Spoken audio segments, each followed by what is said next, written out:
अभिनेता सैफ अली खान पर हुए हमले को 56 घंटे से ज्यादा वक्त बीत चुके हैं, लेकिन हमलावर अभी भी पुलिस की गिरफ्त से बाहर है। और हमले के बाद की कड़ियां जोड़ी तो जो सच निकल कर आ रहा है वो बेहद चौंकाने वाला है। अब तक उसके 4 अलग अलग सीसीटीवी फुटेज सामने आए हैं। आपको ये चारों सीसीटीवी फुटेज हम आपको दिखाते हैं, लेकिन पहली तस्वीर 15 जनवरी रात 1:37 की है, जिसमें हमलावर सैफ के घर में घुसता हुआ दिखाई दे रहा है। चेहरे पर तौलिया लपेटे हुए और खाली पांव सीढ़ियों पर चढ़ रहा है। ये पहली तस्वीर है। करीब 56 मिनट के बाद यानी रात 2:33 पर हमलावर दोबारा सीसीटीवी कैमरे में दिखाई देता है। इस बार उसका चेहरा साफ नजर आता है। चेहरे से तौलिया हटा हुआ है और घबराते हुए हमलावर सीढ़ियों से नीचे उतर रहा है। और इसके बाद करीब 4.5 घंटे बाद सुबह 7 बजे हमलावर बांद्रा स्टेशन पहुंचता है। इस वक्त उसने नीले कलर की शर्ट पहन रखी है, मतलब इसी दौरान हमलावर ने अपने कपड़े भी बदले।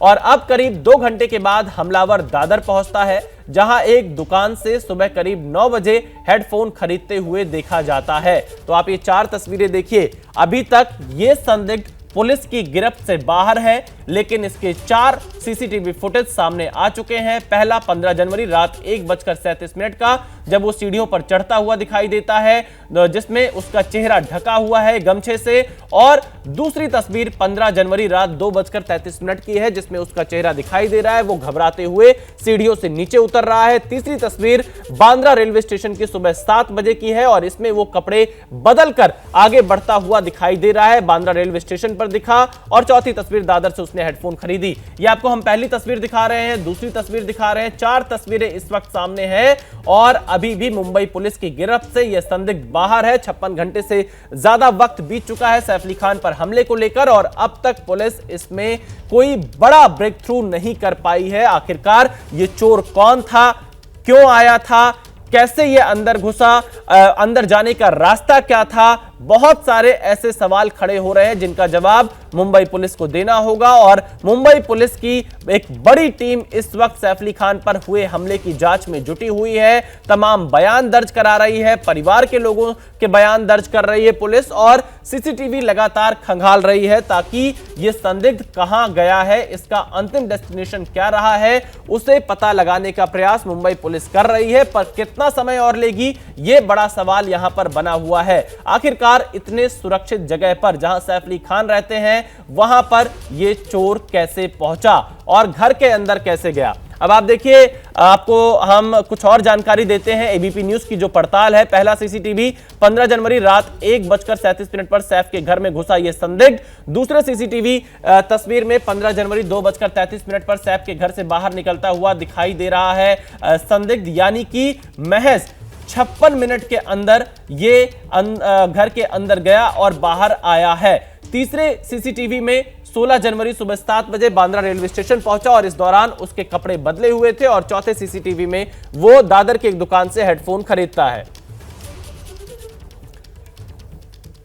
तो मृत्युंजय और सूरज, 2 संवाददाता इस वक्त मुंबई से हमारे साथ जुड़ चुके हैं। मृत्युंजय, यहां पर आपसे मैं ये जानना चाहूंगा कि आखिरकार ये जो 4 सीसीटीवी फुटेज सामने दिखाई दे रहे हैं, मैं मृत्युंजय आपके पास आऊंगा, लेकिन सूरज के पास इस वक्त कोई बड़ी जानकारी सामने है। सूरज, क्या जानकारी मिल पा रही है? मुंबई पुलिस अभी कहां तक पहुंची है? क्या कोई डेडलाइन तय कर पा रही है कि कब तक इस संदिग्ध की गिरफ्तारी हो पाएगी?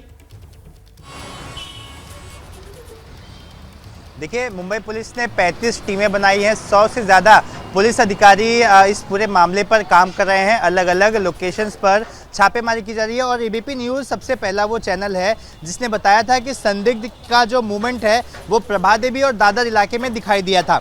और इसी जानकारी के बाद आपने देखा होगा कि कल क्राइम ब्रांच की टीम कम से कम 15 से 20 पुलिस अधिकारी इस लोकेशन पे आए थे। मैं अपने कैमरामैन अनिल संगारे से कहूँगा कि वो दिखाए यहाँ पर। ये दादर का कबूतर खाना इलाका है, यहाँ पर आई थी क्राइम ब्रांच की टीम। तमाम दुकान के सीसीटीवी फुटेजेस की जांच की गई, तब जाकर पता चला कि यहाँ पर एक मोबाइल शॉप है जहाँ से संदिग्ध ने एक ईयरफोन खरीदा था, जिसके लिए बाकायदा उसने 50 रुपये की पेमेंट भी की। देखिए, ये जानना इतना ज़रूरी इस वजह से है कि आरोपी कहाँ कहाँ गया, इसका फुटप्रिंट पता चल सके। अभी अगर वो बांद्रा से ट्रेन लेकर दादर आ रहा है, यानी कि वो इस आसपास के इलाकों से कहीं ना कहीं फ्रेंडली हो सकता है। और इसी के चलते उसने यहाँ से ईयरफोन लिया और ईयरफोन लेने के बाद वो आसपास के किसी इलाके में गया होगा और फिर वहाँ से कहीं और गया होगा। तो देखिए, क्राइम ब्रांच की टीम सीसीटीवी के ज़रिए उसको लोकेट करने की कोशिश कर रही है।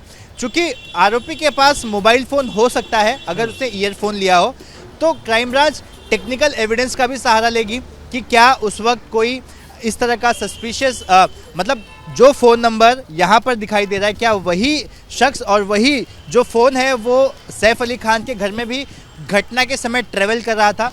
तो तमाम तरह की जो टेक्निकल चीज़ें हैं उसे एनालिसिस किया जा रहा है, उसे एनालाइज किया जा रहा है और करने के बाद पुलिस उसे फॉलो कर रही है, सीसीटीवी के ज़रिए फॉलो कर रही है।